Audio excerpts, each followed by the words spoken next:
Bien, y ya se lo comentábamos al comienzo del programa, el próximo sábado 25 de noviembre es el Día Internacional de Eliminación de la Violencia contra la Mujer, por eso estamos recibiendo en la jornada de hoy a Mónica Botero, directora de IMujeres. Gracias por acompañarnos, Mónica, ¿todo bien? Un gusto estar acá. Igualmente. Bueno, vamos a estar hablando de varios temas de actualidad, pero también obviamente cuando llegan estas fechas es cuando son momentos para reflexionar sobre lo que se ha hecho durante todo el año para poder trabajar en la eliminación de la violencia a la mujer, yendo de los casos más extremos, cuando hablamos de femicidios, hasta cosas de repente cotidianas que muchas veces pasan desapercibidas. Quiero arrancar justamente de los casos más extremos.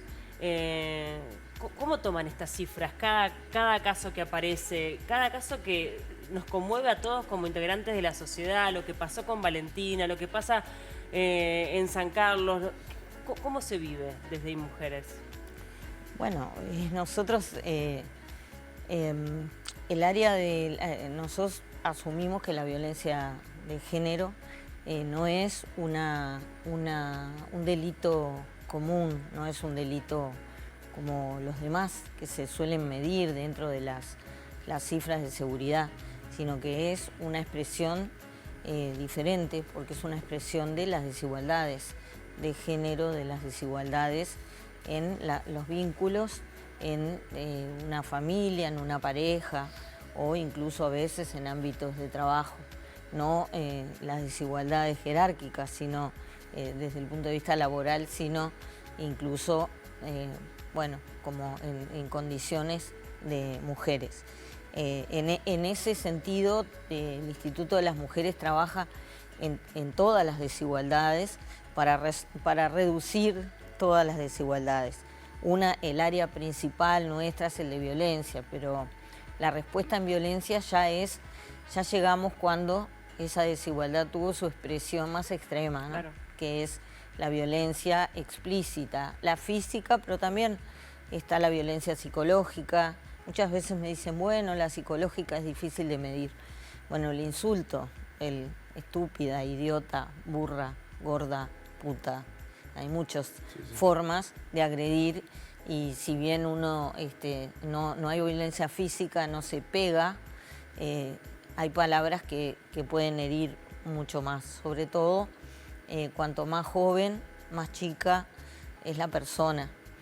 La mujer o los niños también. Eso para nosotros, desde ese lugar es que partimos para ver lo que sucede. El sistema de respuesta de IMujeres atiende a más de 3.500 mujeres nuevas por año, o sea, nuevas consultas. Por lo tanto, estas situaciones están dentro de lo que vemos todos los días. Algunas las vemos con mucha impotencia, porque son casos que no llegamos a alcanzar, a atender.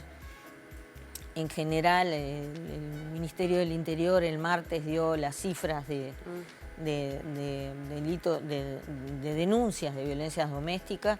Ellos reciben una cada 12 minutos y muestran esas cifras que casi un 70% de los femicidios se producen sobre las víctimas o mujeres que nunca antes habían denunciado. Eso nos está diciendo algo, ¿no? Sobre quizá la falta de percepción del riesgo y quizá que tenemos que divulgar más cuáles son las formas en que se nos puede pedir ayuda y podemos dar una respuesta. De hecho, las mujeres que nosotros atendemos, históricamente, desde el 2007 que existe el sistema de respuesta, no hemos tenido víctimas de violencia, no porque seamos unas genias atendiendo, sino porque evidentemente cuando se pide ayuda se puede estar salvando la vida, seguramente se está salvando la vida. También se dan de los otros casos, ¿no? Donde hay alguna denuncia, donde la víctima recurrió a la policía, pidió ayuda y no se dio la ayuda correspondiente, ¿no? Es un poco menos de un tercio de los casos y sí, eso sucede, a veces porque no se da seguimiento, a veces porque el agresor desapareció, reaparece a veces porque quizá no se tomaron las medidas que habría que tomar. Pero ahí estamos hablando de una responsabilidad de toda la institucionalidad. No es la policía la responsable única y última. La policía recibe la denuncia y la debe trasladar a Fiscalía. O al juzgado, depende de cuál sea la naturaleza del delito. Allí después se toman determinadas decisiones. En general las decisiones están bien tomadas y cuando no, el Poder Judicial lo ha admitido, ha tomado las medidas internas también. Estas cosas lamentablemente todavía suceden. Pero nosotros creemos que cuanto más la ciudadanía conozca los recursos que hay para pedir ayuda, cuanto más el funcionariado público esté al tanto de cuáles son los protocolos, la situación va a mejorar. De todas maneras, yo quiero aclarar que el hecho de que haya tantas denuncias, son ya 37.000, más de 37.000 en el año, es una buena cosa que aumenten, porque nos parece importante que la violencia se desnaturalice, ¿no? Muchas veces quizás las cifras pueden ser más bajas, pero son bajas porque las mujeres no se sintieron seguras de denunciar o de compartir con alguien lo que les está pasando, ¿no? Ese 70% de víctimas que no denuncia, ¿es una cuestión de conocimiento de las formas que hay para denunciar? ¿No hay una cuestión de confianza también a los organismos del Estado? De decir, bueno, yo voy a denunciar porque sé y confío en que va a haber un cambio. Sí, mira, en el año hubo 37.000 denuncias. Y hubo 20 femicidios hasta ahora. Entonces es evidente que la gente confía. Lamentablemente a las mujeres que terminan pagando con su vida esto, y su familia, su entorno, probablemente se hizo una investigación hace unos años, no lo podemos asegurar que sean todos los casos, seguramente no llegaron a medir el riesgo que corrían. Esto es, nunca pensaron, nosotros una investigación que hizo en Mujeres con el Ministerio del Interior hace unos años, los familiares de esas mujeres decían, no, era el padre de sus hijos, era una buena persona, nunca pensamos que fuera a llegar a este extremo, mi hija tampoco lo pensaba. Entonces la propia mujer se pone en riesgo porque hay una discusión, una separación generalmente, no aceptada, y la mujer acepta ir a conversar con el agresor o acepta ir sola a buscar sus cosas, a su casa, ese tipo de cosas que hacen que se corran riesgos, que en una de esas nadie cree que una persona que un día fue su pareja o con la que tiene un vínculo familiar muy cercano vaya a cometer algo así. Ahora, ¿se necesitan más recursos para fiscalías especializadas para, bueno, finalmente poder poner en marcha la legislación que está vigente? Bueno, sin duda. Cuando se votó en el 2018 la ley de violencia, se aseguró que los recursos estaban, pero no estaban. Yo entiendo que el dilema en ese momento fue o aprobamos la ley, que es un instrumento muy poderoso y muy bueno, o esperamos a tener los recursos. En políticas sociales todos los recursos siempre es difícil que se tengan, por lo tanto se aprobó sin ese financiamiento. Después llegó esta administración, tuvimos 2 años de pandemia con necesidades de todo tipo y aún así se aumentó significativamente el sistema, las respuestas en violencia. De hecho, se acaban de inaugurar 4 juzgados especializados y en el mes de febrero probablemente se van a inaugurar otros 2 en la ciudad de Rivera. Y en el correr del año que viene se van a iniciar las obras para los 17 juzgados de Montevideo. De todas maneras, si es insuficiente, sí, por supuesto. Cada vez se necesitan más recursos, estamos hablando de el segundo delito más denunciado en este país.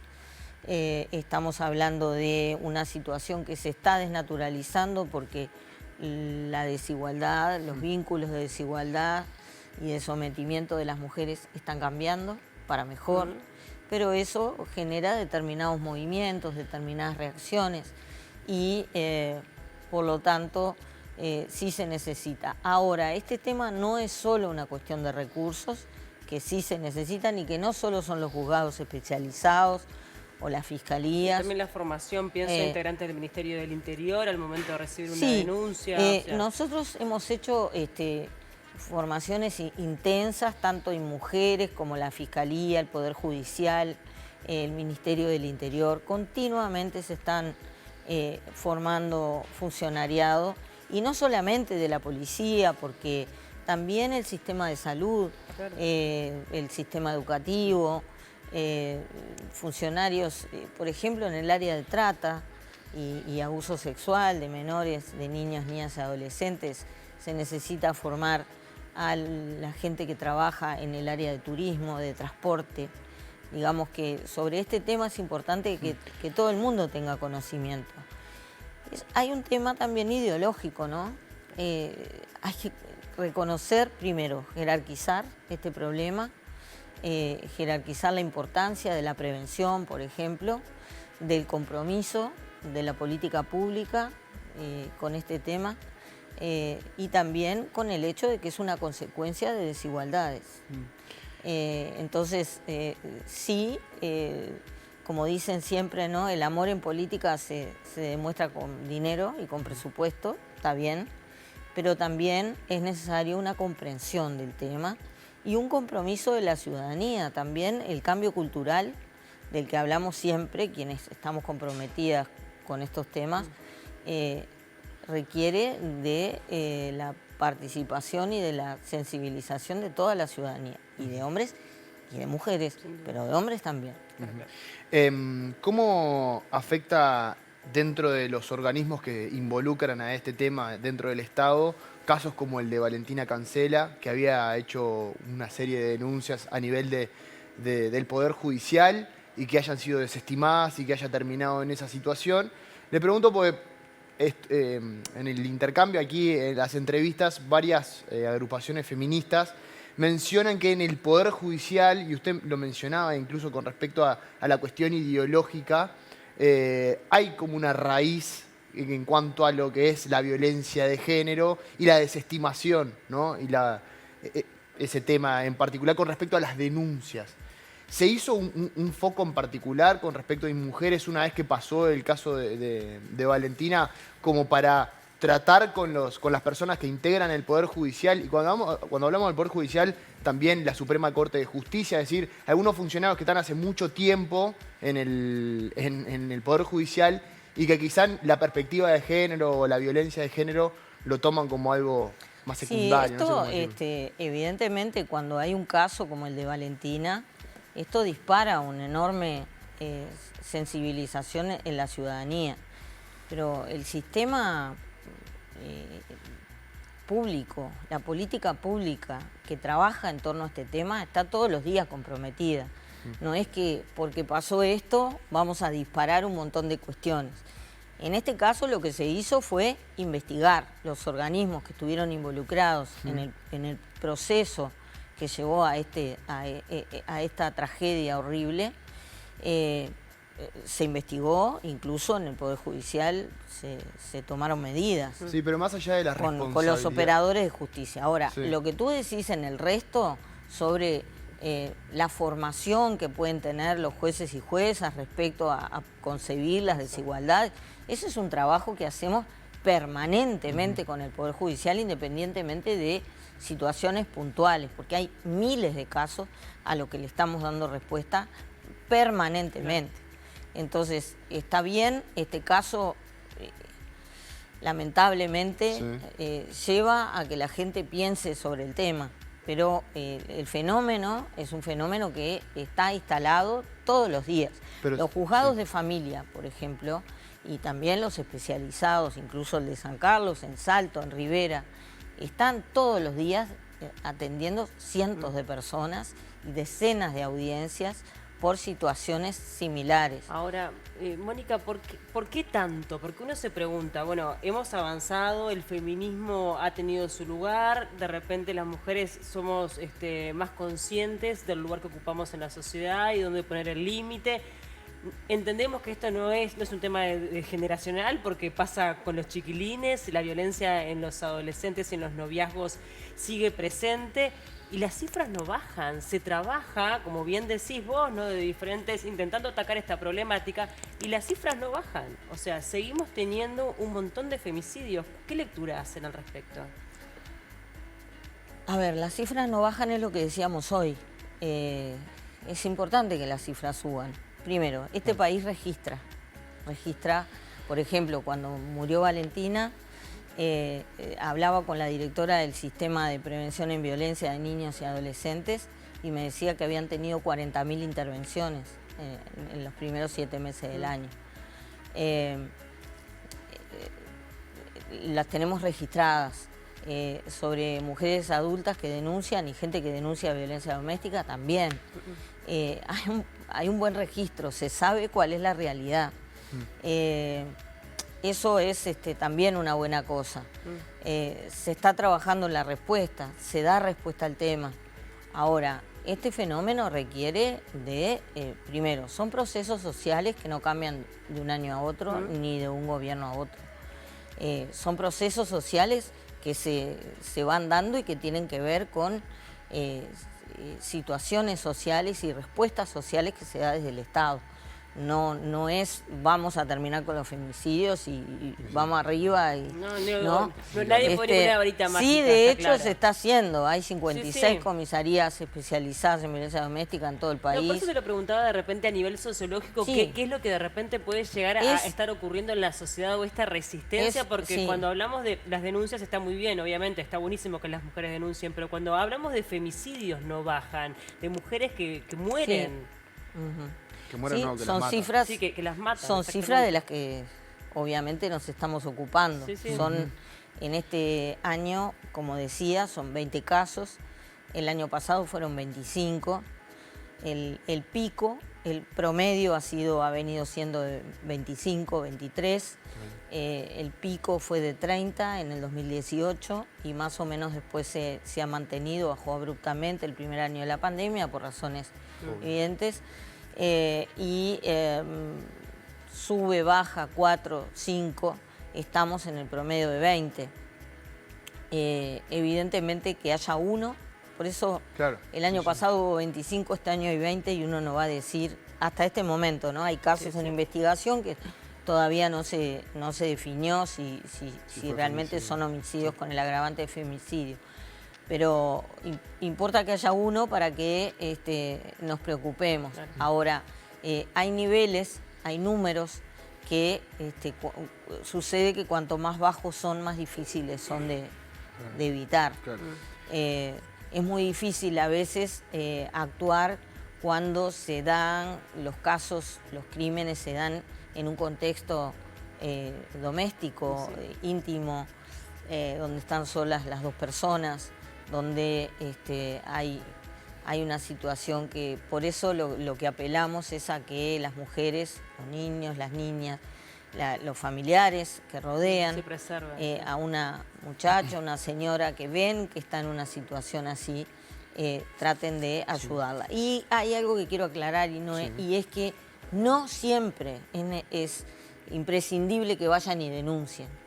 Hay muchas mujeres que se sienten intimidadas ante el hecho de ir a denunciar, porque significa también quemar ciertas naves. Y muchas mujeres quizás no están preparadas para algo así. Los servicios que da Mujeres, el teléfono de orientación, que aprovecho a repetirlo, 0800 4141 y asterisco 4141 de los celulares, no dejan ninguna marca ni ningún registro de que se hicieron y allí se puede orientar sobre qué hacer. Para concurrir a los servicios nuestros de apoyo psicológico y patrocinio legal, no es necesario haber hecho la denuncia ni nadie las va a obligar a hacerlo. Eso es importante porque muchas veces uno quiere saber, empezar a consultar, a ver qué consecuencias puede tener ir a hacer la denuncia, que sí, siempre es lo ideal, pero a veces no es lo Está bien. posible. Una pregunta específica, ya le vamos a preguntar por el tema del obelisco y del acto, pero quiero preguntarle con respecto al asesoramiento a nivel del Poder Judicial, hablaba de jueces y juezas, pero se llega, por ejemplo, a tribunales de apelación, a Suprema Corte de Justicia, en cuanto al contacto, el asesoramiento con respecto a este tema, porque también forman parte de los procesos judiciales, ¿no? Cuando una defensa apela, va al tribunal de apelación y se vuelve a apelar, va a la Suprema Corte. Bueno, los jueces en la justicia, en el Poder Judicial, hay procesos permanentes de actualización. Los jueces tienen, no sé bien cómo es un sistema de puntajes y tienen la obligación de hacer determinadas formaciones cada año. Nadie los puede obligar a que hagan la formación en este tema porque también tienen formación en perspectiva étnico-racial, de migrantes, en derechos humanos, en muchas temáticas y ellos eligen más o menos en cuál van a estar. Nosotros con el Centro de Estudios Judiciales, que es donde se forman los jueces y donde hacen sus posgrados, estamos a punto de firmar un convenio para implementar algunos cursos. Pero eso no quita que no los haya ya del propio Poder Judicial, es una formación continua. Nosotros no sabemos si todos los jueces y juezas de los tribunales de apelaciones tienen esa formación. La posibilidad la tienen y creo que el tema ha ido calando. Nosotros con la Suprema Corte, con los ministros de la Suprema Corte, con los que han pasado hasta ahora por la presidencia, hemos tenido un excelente diálogo. De hecho, mañana en el acto oficial de gobierno, en Torre Ejecutiva, donde todos los organismos, a través del Consejo Consultivo en Violencia de Género, vamos a rendir cuentas de lo que hemos hecho. Una de las oradoras es la presidenta de la Suprema Corte, la doctora Doris Morales, con quien tenemos un excelente vínculo, y con el doctor John Pérez el año pasado lo mismo. Se nota, lamentablemente, quienes hace tantos años que estamos en este tema, notamos cómo de alguna forma la postura de los operadores judiciales en este tema ha ido cambiando y ha ido cambiando para mejor. Qué bueno. Bueno, se cumplen 40 años del acto del obelisco. Bueno, allí están organizando una ceremonia, ¿no?, para rememorarlo. Sí, para quienes tenemos, como decía, cierta edad, y éramos por lo menos adolescentes en el año 83, que fue un año clave. ¿Qué recordás del acto? Bueno, yo ya era periodista, trabajaba en el diario El Día, pero no fui a cubrir el acto, y estaba en la época de esa que uno todavía en la redacción hacía los mandados, y fui como ciudadana, vivía en el Parque Valle, y fui con mi madre a participar y a expresarnos como quería expresarse en ese momento todo el mundo. El año 83 fue un año clave en la salida de la dictadura. De hecho, la generación de periodistas que empezamos la carrera en ese año nos decimos la generación del 83, y también quienes empezaron la política y a partir del 85 estuvieron en el Parlamento, nos autopercibimos generación del 83 salimos, digamos, a la vida adulta con el reinicio de la democracia. El año 83 fue muy importante en todas las manifestaciones y expresiones que se dieron, pero el acto del obelisco fue un antes y un después.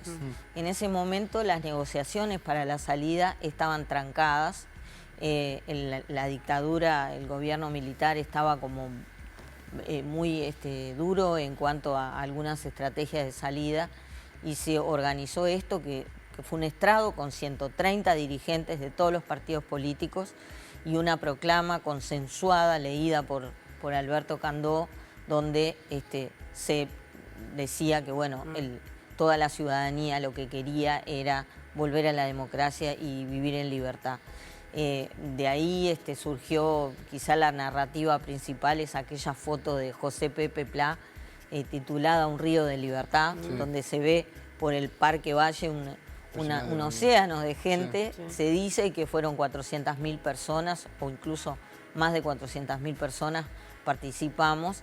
Y bueno, hoy se cumplen 40 años, la democracia la hemos ido construyendo, somos una de las pocas democracias plenas del mundo. Nos parece que tenemos motivo para celebrarlo, que las cuestiones coyunturales y las discusiones y las distintas posturas sobre algunos temas, los partidos políticos, tenemos que dejarlo de lado para recordar que hace 40 años queríamos reconquistar la democracia, que construimos una democracia que en el mundo es un ejemplo, que ha tenido alternancia, que no ha sucedido nada fuera de lo institucional y que hoy nos juntamos el lunes 27 a las 18 en el Obelisco para decir que seguimos renovando nuestro compromiso con las instituciones, con la democracia y con la libertad. Sí, ya aprovecho de decir que tendremos una transmisión especial de Canal 5 Exacto. con la cobertura. ¿Le llamó la atención la resistencia inicial de Cabildo Abierto? Bueno, yo no sé si es una resistencia, nosotros los No iban a convocamos, ellos nunca dijeron que no iban a participar, dijeron que lo iban a considerar en la interna y bueno, se hizo la primera reunión y ellos no fueron, pero al día siguiente se comunicaron para decir que se integraban y ahora están integrando la comisión organizadora. Nosotros justamente pensando en esta celebración, en esta conmemoración, en este recuerdo, queremos destacar el encuentro, realmente el Frente Amplio, el Partido Nacional, el Partido Colorado, el Partido Independiente, el Partido de la Gente y la Unión Cívica, que en ese momento tuvo una participación importante en el proceso de salida de la dictadura, y Cabildo Abierto, por supuesto, estamos convocando a decir juntos que estamos comprometidos con la democracia y eso es lo que nos importa resaltar de este momento. Y por supuesto convocamos a la ciudadanía a que nos acompañe. El presidente de la República, cuando se enteró que estábamos haciendo este acto, dijo que quería ir y por supuesto que para nosotros era un honor que participara. Van a estar los expresidentes, los tres que están con nosotros, van a estar algunos de los precandidatos y los principales dirigentes de todos los partidos. Pero lo más importante es que vaya la ciudadanía, Claro, porque vaya si la no, gente. no tiene gracia. Totalmente. Gracias, Mónica, como siempre. Un gusto recibirte. Gracias a ustedes. Gracias.